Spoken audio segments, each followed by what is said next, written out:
Welcome back to Tiny Travelers. If you've ever tried to be more sustainable, but found yourself drowning in Craigslist listings, Facebook meetups, or baby gear that just didn't work, you are not alone. Welcome to Tiny Travelers, brought to you by BabyQuip, the family travel podcast where we make traveling with little ones easier, smarter, and more fun. I'm Sarah, a travel-loving mom who knows the joys and chaos of exploring with little ones. Each week, we dive into parent-tested strategies, travel hacks, and honest advice on what really works with kids. So buckle up, grab your travel planner, and let's make your next family adventure unforgettable.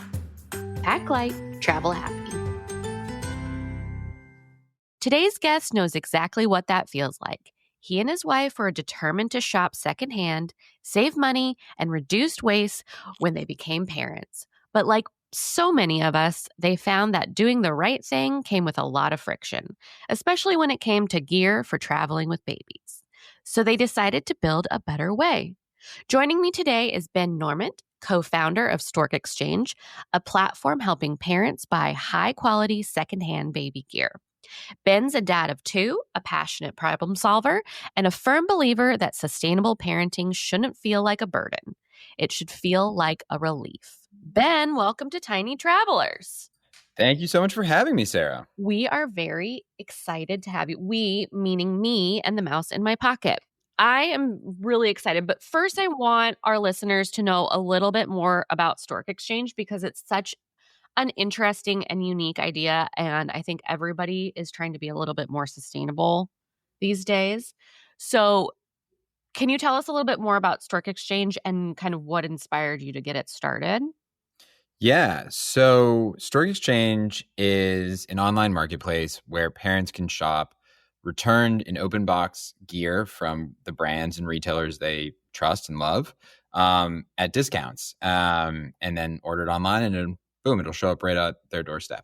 So it's a much easier platform to buy those products that are maybe a little more used or have a damaged box than kind of like browsing Craigslist listings. But it allows parents to save money and help keep gear that otherwise would end up in a landfill, in use.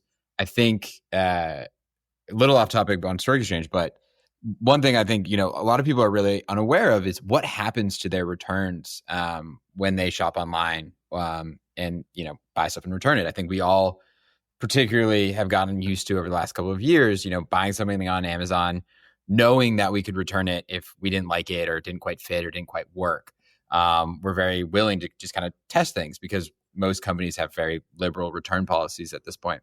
And I think a lot of people assume that when they box that, they open it, they put it kind of back in the packaging, they tape it up and put it in the mailbox or drop it off at Whole Foods or whatever it is nowadays. Mm-hmm. They assume that product is going to be, someone's going to be able to shop for that product again. Right. But the fact is that for most companies, the cost of repackaging that item, inspecting it, making sure that it's actually in good shape, is reusable, is prohibitive. And these companies just destroy a lot of these products. They just end up going straight to landfill. And so it's a huge problem and it's a big waste for companies. These are oftentimes good products that they could be selling. And it's environmentally incredibly wasteful as well, because these products could and should be getting, full lifespans. Right. And so, where we come in is we work with those brands and retailers to put together inspection processes, particularly in the baby space where safety and quality are so important, right, to make sure that anything that's being sold is safe for parents to continue to use, is of high quality, is clean, and allowing them to then sell those products back to parents, and so that these products get a second life rather than ending up in a landfill. So that's really what we do. It's not where we started. So we got the idea originally back in 2020, right after my nephew was born. My wife and I were kind of had kind of committed to having kids. Sure. And we didn't have any yet, but we were planning on it. And my nephew was born, and we went down and visited. And it was just like, oh my God, there's so much stuff. So much baby crap everywhere. Yeah, everywhere. And it was overwhelming. And we're kind of getting the briefing on, oh, you're going to need this. This is so great. And the one thing that really stuck with me is they had a snoo. Mhm. And they were like, yeah, this snoo is amazing. Baby sleeps great. I was like, oh yeah, well, we'll end up needing one of those. And then it was like, oh, it's like $1,500. I And you're think like, at the time, I think it's more expensive now. And they're like, and you can use it for like 4 months. And I was right, like, max. what? And it was You're like, like, okay, I well, better be able to sleep in that thing if it's $1,500. exactly. And it was like, this is crazy. And so, kind of looked more, I was like, well, we'll shop secondhand. And we did. And, we got a snoo, we got a secondhand. Crazily, we got it from a couple that had bought they had twins. So they bought 2 brand new snoos. Oh my gosh. And then sold both of them. But it was like, God, that's a lot of money out of Yes. pocket. But so we were able to shop secondhand, but the process is kind of painful. Mhm. It's slow. People aren't always super responsive. It was kind of mid COVID. So it was always porch pickups. And sometimes Right. you find yourself driving out somewhere and someone had left for the day. Yeah. And, they forgot to put it out that morning before work. And you're like, well, I just drove 30 minutes to Right. your house and now there's nothing here. Or it's a piece of crap and you'd like are like, Yeah, "Oh, yeah. man, I just drove all the way out here for Exactly. And you're like, this?" do I leave it now? So it wasn't a seamless experience. And it was like, well, there has to be a better way of helping parents on both sides, both selling and buying, navigate this kind of experience better. So we initially launched as an idea of kind of being a clearinghouse for parents who are buying and selling their own used stuff. And over time, we became much more aware of the problem on the retailer and brand side, and how they were kind of getting all these returns that they were ultimately, either just kind of selling off for pennies or they were destroying. And it was like, there's, we clearly have a market here. A lot of people want to shop with us. And there's, this big source of great product that's otherwise getting destroyed. And, what if we could somehow link parents to this product? And so that's what we've really been working on over the last couple of years. So we work with a couple of brands and retailers. Most recently we've started working with Zoe, the stroller company, great travel stroller, Mhm. fantastic travel stroller. I do love that, Um, yes. yes, they're here in Charlotte as well, just like us. They're right down the road. So we recently started working with them. We're working with Baby Arc, which is a car seat company, and a couple of other companies as well. And so that's what we do primarily now. We don't do any, all the products we sell are in open box or overstock condition. We don't do the used goods from other parents anymore. Okay, very cool. I think that is such a interesting idea. And the baby gear industry is such a kind of wasteful industry anyways, because babies only use things for like 6 weeks and then they've moved on to a new level. Mhm. So the more sustainable you can be with your choices from the beginning, the better, Yeah. obviously, for everybody. So it's fantastic, I think, is great. Traveling with kids is not easy. It's difficult. And it's Mhm. not always really fun, but the fun part is seeing new things through your kids' eyes. That's always like the joy for Yeah. me. It's But it's not always always the it's traveling. always worth it, I think. Yes. But I as always my end up coming home and being like, "Okay, I'm glad I did that, but yes, I need a break." as my wife says, she's like, it's just parenting somewhere else. Right. Um, Exactly. which is very true. And there's definitely, you kind of we found that like shorter trips are often better these days. We found that, by day like 5 or 6, you're like, I need to be home. I need a routine. I need my setup. But once you're a week after that, you're like, wow, that was so fun. That was so amazing. And, Yeah. you see the pictures and you're like, of course it was worth it, even though it was a You're like, little. "Oh, look how much fun we looked like." Exactly. Yeah. And then, your kids still talk about it, we were fortunate. We went to Paris Ooh. a year and a half ago. So my daughter was almost 3. She turned 3 like a few days after we got back, and my son was 1.5 at the time. And they my daughter, for the next like 6 or 8 months, every time we passed like a cell phone tower, she was like, oh, look, it's the Eiffel Tower. um And she was like, "Can we go back to the Eiffel Tower?" And so it was very cute and very funny. And she still talks about going back to see the Eiffel Tower. Did you, were you like, yes, that is it, and we're here. We're back at the end. No, we did. We were truthful with her, but it's awesome seeing. I think there's always skepticism that as parents you're like, oh, what are they really aware of? What are they seeing? And you then things like that. You're like, oh wow, they like that really fixed itself in their head. Like this big, huge tower. Like, yeah, I bet that was pretty cool looking to a almost 3-year-old who's never seen anything that big before. Oh, heck yeah. Of course. Of course. What did you pack for that trip to Paris? Did you pack a Ooh. lot or did you pack light? I mean, we packed semi heavy. I think there's Kids always are kind of light packers, unfortunately. yeah. It's funny. It's like their clothes are so small, and yet somehow their Right. suitcases are always like 3 And times the somehow size it's of like yours. taking up 3/4 of the space, and you're like, wait a Mm-hmm. second, what? Mm-hmm. Yeah. Yeah. I mean, you got the diapers and you got all that stuff. And it was winter, so we had all the God, even coats and worse. everything. So we had plenty of clothing. We were fortunate in that case. We were staying at a hotel that did make cribs available. So we Nice. used hotel cribs. We did bring 2 slumber pods with Mhm. us that you could put over the cribs. We own one, and then we borrow the other ones typically. Mhm. There's like a neighborhood Facebook group where we are in Charlotte, and you can kind of Mhm. it's always full of people being like, hey, does anyone have this that I can borrow for a Right. week? Great way of But not if you don't have that in your neighborhood, you could rent one from you Baby Quip. could. It's You a could. similar idea. Mhm. And it's great, right? Because why do you need to buy something Right. like a summer pod that you're going to use 1, 1, 2, 3 2. times Yeah. a year? And otherwise, you're renting or you're borrowing, this thing is getting used many, many, many times, and Right. it's much more sustainable. And it's one less thing you got to store in your house. That's what I Um, actually loved about Baby Quip when I first started as a new parent was how sustainable it was because people mhm. could rent things instead of buying them for a one-time use or Yeah. whatever.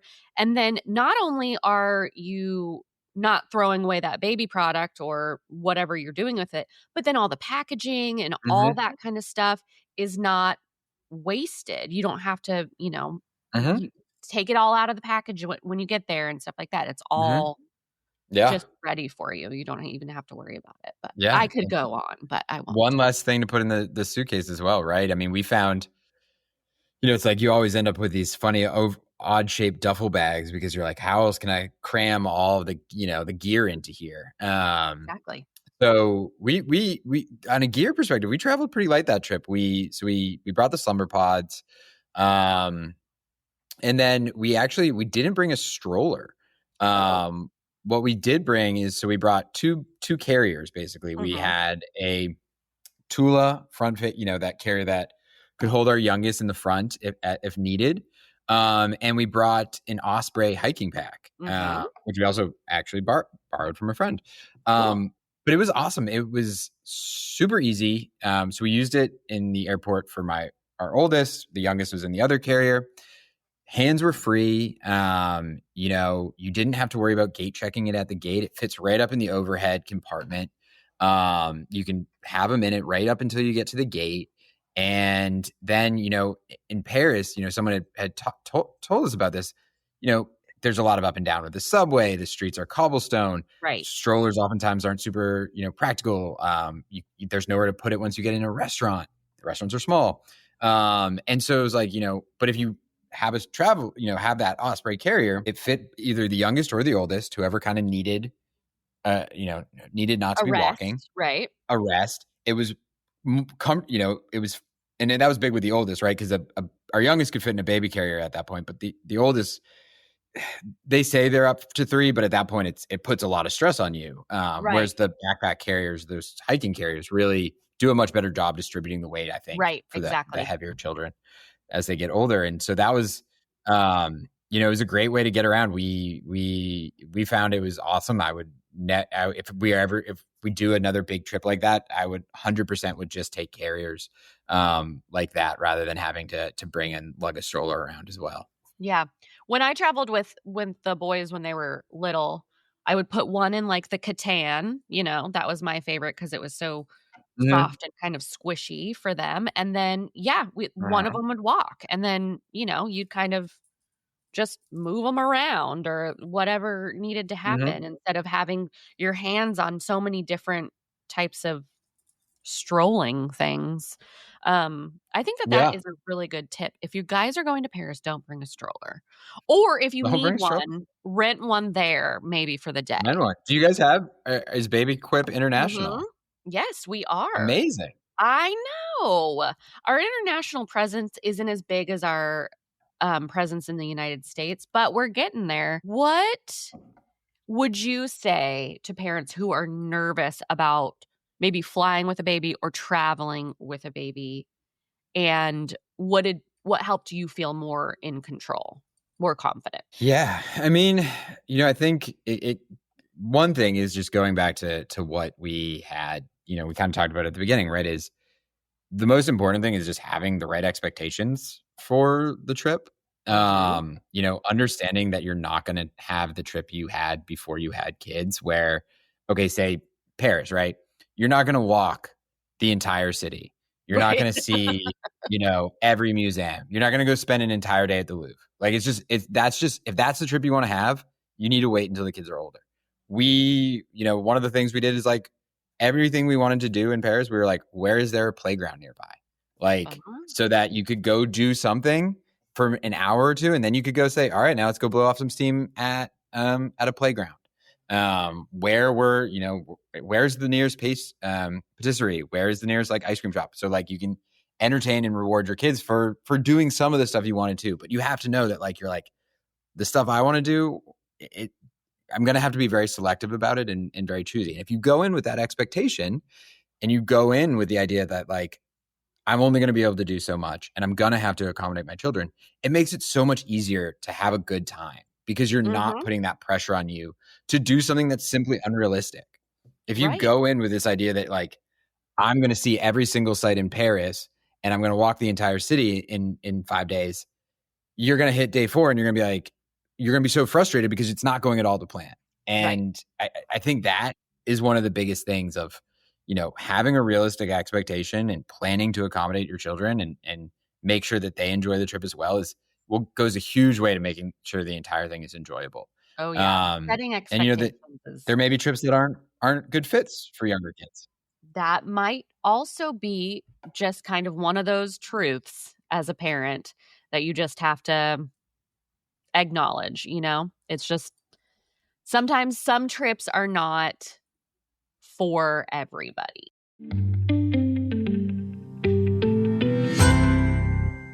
Hey, we're taking a quick break to share something special from one of our brand partners. We only work with brands we truly believe in, so stay tuned and we'll be right back. Just as the millennial parent is breaking the rules of conventional parenting, so is Swaddlini breaking the rules of conventional swaddling. You no longer have to choose between a hug and the freedom to move. Swaddlini is the best of both worlds.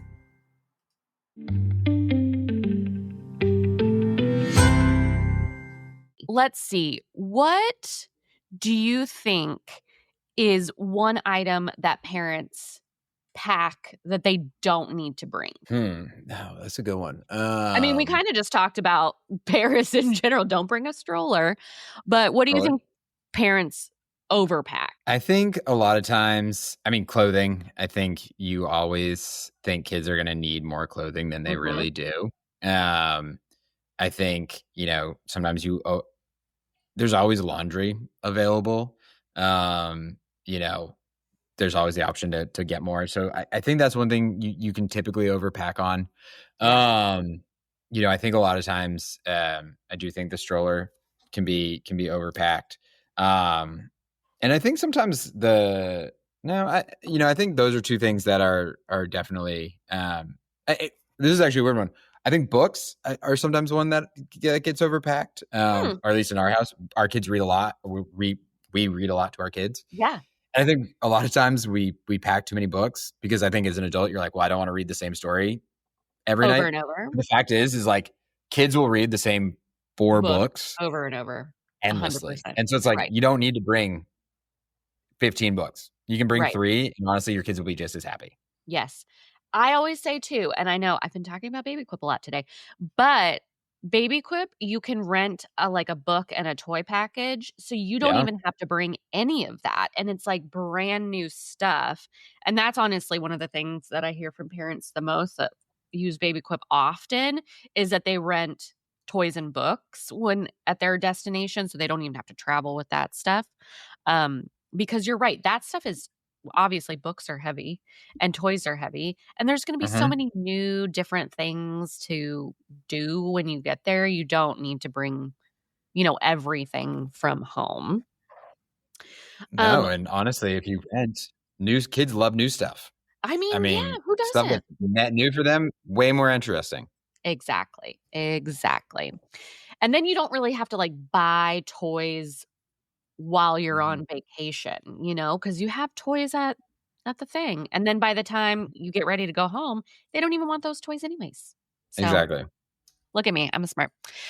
What is one underrated secondhand item that you would recommend parents get from Stork Exchange? Um, I mean, I think the strollers Mhm. are a huge one. I mean, I know it's obvious, but they're always our best seller.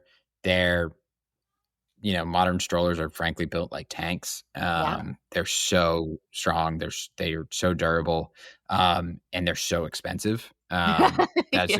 a great way to get, a great, kind of top of the line model for a much more affordable price. I also think if you're anything like me or us, you're going to end up with like 4 different strollers by the Mhm. end of your parenting lifespan. And so, like, it's something you're going to end up, when I was a parent, right, when we were expecting, putting together registry, it's like, oh, well, we'll get the Vista, and like, it's top of the line. It's, it can be 2, and that'll be the only stroller we need. And then you end up with like the lightweight travel stroller, and then you end up with like a double side by side stroller, and then you end up with a jogging stroller, and then you end up with a wagon. And Right. it's like, so you're like, oh, I'm gonna, spend a lot of money up front, but like I won't need to buy multiple strollers. No, you're still gonna end up You buying a still bunch of will. strollers. You So still will. like, exactly. So, if you can save money and get the strollers you want, to me, it's like a great opportunity to shop secondhand, or to shop, with us. I think that that's a great, tip. Um, so I think probably a lot of parents maybe want to be more eco-friendly and sustainable than maybe they already are, but it feels overwhelming. I think there are many options to being sustainable. So, what's a step that parents can take now to being more sustainable or leading a more sustainable lifestyle? Yeah.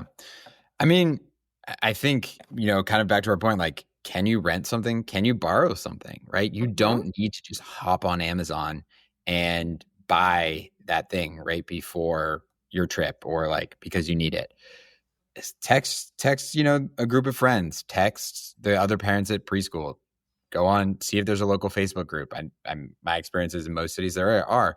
Ask, hey, does anyone have one of these that we can borrow for a week, a couple days? Even try something before you commit to buying it, if you really do think you're going to buy it. I know with a lot of things, for example, baby swings, right? Like, some kids love the Mamaroos, some kids love the swings, and then other kids hate them. And so it's like, hey, maybe you want to see if your kid even likes this before you try it. Maybe you want to Right. test out a jogging stroller before you commit to it.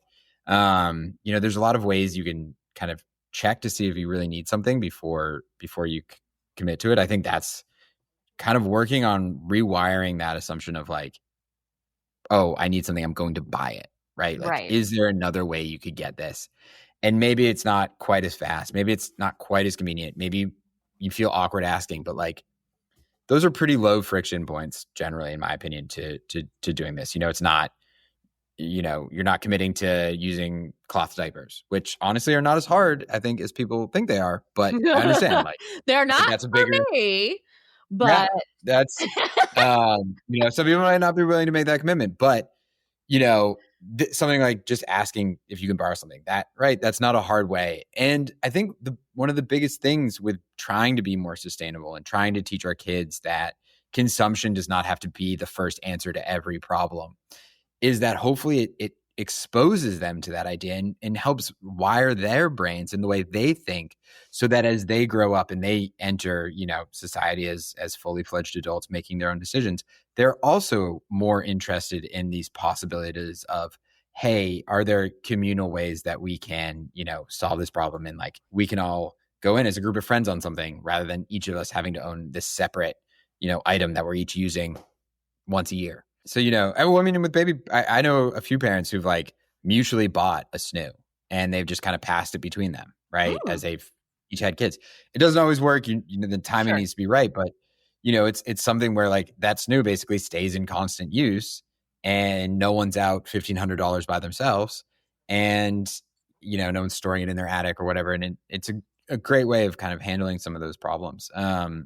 So, and again, showing kids that there's alternative ways is in my opinion one of the best things you can do to be sustainable. Yeah, because they're the next generation, right? I mean, yes, they are, literally. So I think maybe new moms who are like pregnant or planning to get pregnant or planning on having babies, they might think, I've got to buy everything new, right? Because it's a brand new baby. They need everything new. I've got to get everything new. So what would you tell somebody who maybe hasn't shopped at Stork Exchange before, who's maybe feeling a little bit nervous about buying something that's, open box or whatever the case is? Yeah. So I think, I think there's two kind of components to that question. One, I do think that first-time parents often do feel like, hey, I need to buy everything new. And I think part of it's that kind of baby honeymoon phase. Sure. Or that nesting phase. You're putting stuff on your registry. You're thinking kind of like, it's all very, I don't want to say, it's all very ideal, right? Still, you haven't kind of hit the nitty-gritty and of like actual idyllic. parenthood yet. Yeah, everything looks pretty. You haven't Yeah. had kids just have multiple explosive blowouts in that perfect white stroller you bought. Right. And so, I think there's that element. And, I think what's interesting is, you talk to second-time parents and they're all like, yeah, of course, like I shop secondhand. Of course, I'm very interested in shopping secondhand. My kids are going to be kind of messy or, I'm not going to use it that long. I think as you get more caught up with like the realities of parenting, of the day-to-day life of parenting, parents are like, this is fine. Like, it doesn't need to be perfect. It just needs to work. And so I think, recognizing that like babies don't care if you bought them a new stroller or if you bought them a stroller that someone had used before or is open box, as long as it's working, that's great. And certainly it doesn't diminish your status it doesn't make you a bad parent. Right. Your baby is going to be just as successful as a baby that got the new stroller. That's certainly not going to be the deciding factor. So I think that aspect. And then from the kind of peace of mind side, one of the things that, we have sought to do from day one, even when we were doing the parent to parent proportion of this, but particularly now that we're working with brands and retailers, is quality control is so important for us and is really what differentiates us from shopping secondhand on a Craigslist or a Facebook marketplace where you're not totally sure what you're getting. Right. And, we create rigorous inspection processes for every product that we sell. We work with the brands and the retailers we partner with to make sure that, these processes, particularly when we're working directly with the brand, make sure that these processes meet their standards, bring in their kind of, insider product knowledge to make sure that, we're really covering every base. And then, so everything we sell has been fully vetted. It's been unboxed. It's been fully inspected by a member of our team. And then, we'll stand behind our purchase, our sales. If you get something and you open it up and you're like, hey, this doesn't seem open box. It seems like someone had used this, or, we'll we'll work with you on that. We're not Yeah. going to just be like, I got your money. Sorry. Yeah, too I'm bad. never going to answer your Facebook message again. Like would happen. We're going to make that right. We take pride in what we do. And at the end of the day, the kind of ethos we always, we set out with was that we were never going to sell something that we wouldn't put our own children in. Right. So if we wouldn't feel comfortable with our kids using this product, we're certainly not going to sell it. So I think that is, hopefully helps parents, feel a little more comfortable with the fact that what they're buying from us has been very, very thoroughly inspected. We've made sure it's clean. We've made sure it's usable, and they can feel very comfortable buying that product from us. Amazing. I love that. I love the idea of Stork Exchange. I think it's super duper. So as we wrap up, how can dads, since you're a dad, take a more active role in raising kids sustainably beyond maybe just getting the right gear? Yeah. Well, I mean, I think one thing is it sounds cliche, but being involved, I think a lot of dads are pretty willing to kind of just punt a lot of the questions of like, oh, what do we need? What do we need to get? What are we buying to mom? The lazy answer is like, oh, she has a vision of what she wants it to look like, or she's not going to like it if I buy it, or I'm going to buy the wrong thing. And, that puts a lot more pressure on moms to source all these products. And that makes it a lot easier to just go on Amazon and be like, I can just buy this and get it. Right. Right. If all the pressure's on you, you're going to be like, I got to find the easiest way of doing this. Exactly. But if you approach problems like there's two of you and you can each equally solve a problem, then it makes it a lot easier to do something that's maybe a tiny bit harder, because there's just, you're sharing the load a lot easier.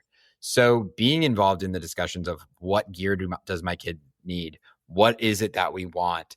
Doing the research, being part of the discussion, and then it makes it easier for you to be like, hey, like I have some time. Like I am going to go try and find this on Craigslist, or I'm going to reach out to the dads group on Facebook or in my text chain to see if someone has this, or I'm going to go shop on Stork Exchange tonight. Right. Like those are all ways of, being more sustainable. And I think, it makes it easier if there's just two people kind of approaching these problems rather than kind of just like putting all. I love that you said that, because there are two people in parent life that can solve problems. It's not just one or the other. You both can solve a problem. I think that is so fantastic. What final tip would you give to parents who want to travel with their kids but who are feeling like, I'm not sure? It really goes back to what we said at the beginning. I think discomfort is really temporary, and the memories last a long time. When you think back, you're not going to think about the tantrum. You're not going to think about, the tears on the flight, or, kind of how frustrated you were at one point. You're going to think like, oh, cool, here's a picture of our kids in front of the Eiffel Tower. Or like, wasn't it funny how our kid always asked if a cell phone tower or was the Eiffel Tower because she saw it early, right? Like those are the things you're going to talk about. There were probably so many meltdowns when we were, on every trip we've taken. There have been so many meltdowns. I can't recall one. There's no one that like, wow, that was so bad it sticks out in my head. Right. But the positives do, like those memories do stick out. And I think that's what, at the end of the day, is like, humans are really good at forgetting bad stuff and really good at remembering good stuff. Isn't that why we have more kids? Yes. So I've heard. I'm trying to remember exactly what those early first few months were like again, just so I hadn't You'll prepared. find out again soon. I know. But it's we're good at remembering the good stuff, and those good memories will stick with you for a long time, and they're 100% worth those momentary moments of discomfort. And so I think that's a big one. And I also think, related to flying, you asked me earlier, like just remember, like kids are allowed to be places. Amen. Don't be ashamed of your kid. Don't be afraid to bring them places simply because you're worried what other people think. Like, right. And if people are mean to you, then be mean right back to them. Like, If people give you sass on the Yeah. plane, give them sass right back. Your kids are And allowed to I be think most everywhere, people, except bars. your Don't kids are allowed to be, well, yeah, no, not bars. not bars. There are maybe some places you don't take your kids to, but Right, okay, I most take that back. public Kids are places, not allowed everywhere. Don't take your kids. yeah, but most public places, kids are allowed, Most and or all public places really. And at the end of the day, like, I think people underestimate how many parents are out there, and people remember what it's like to travel with kids. And my wife and I just flew up to New York to visit friends. We didn't travel with our kids this time. It was just a quick trip. And we were on the flight up, we were next to two different families who had young babies who were fussy on the flight. And, you could tell these parents were super stressed. Mm-hmm. And everyone around them was just like, don't worry about it. Like, we've been there. This is much harder for you than it is for us. Like, do not worry about like, 100%. Yeah. Right. Like, we're it all is, just chilling. You guys have the babies. Exactly. I can put my headphones on. Yeah. I can have a so cocktail on the plane and like zonk Mhm. out. You guys have the kids Mhm. and have to get off the Exactly. plane with the kids and keep going. Yeah. I think you get a lot more empathy than you think you will. Yes. So Yeah, I also agree. I agree. That's some good advice, Ben. Ben, thank you so much for being here and for reminding us that sustainable parenting doesn't have to feel complicated. It can actually make life easier, especially when you're on the go. And remember, if you're traveling soon and don't want to pack your entire house, you can rent exactly what you need when you arrive. Think premium strollers, cribs, high chairs, and more, all clean, safe, and stress saving. Use code TINYTRAVELERS at checkout to save $20 off a $100 rental with BabyQuip. Until next time, pack light, shop smart, and travel happy. Thanks for tuning in to another episode of Tiny Travelers. I hope today's episode gave you the inspiration and practical tips to make your next family adventure easier, stress-free, and more fun. If you loved today's episode, head over to the show notes for promo codes and exclusive resources to help you plan unforgettable trips with your little ones. And don't forget to subscribe so you never miss an episode. Happy travels, and I'll see you next time.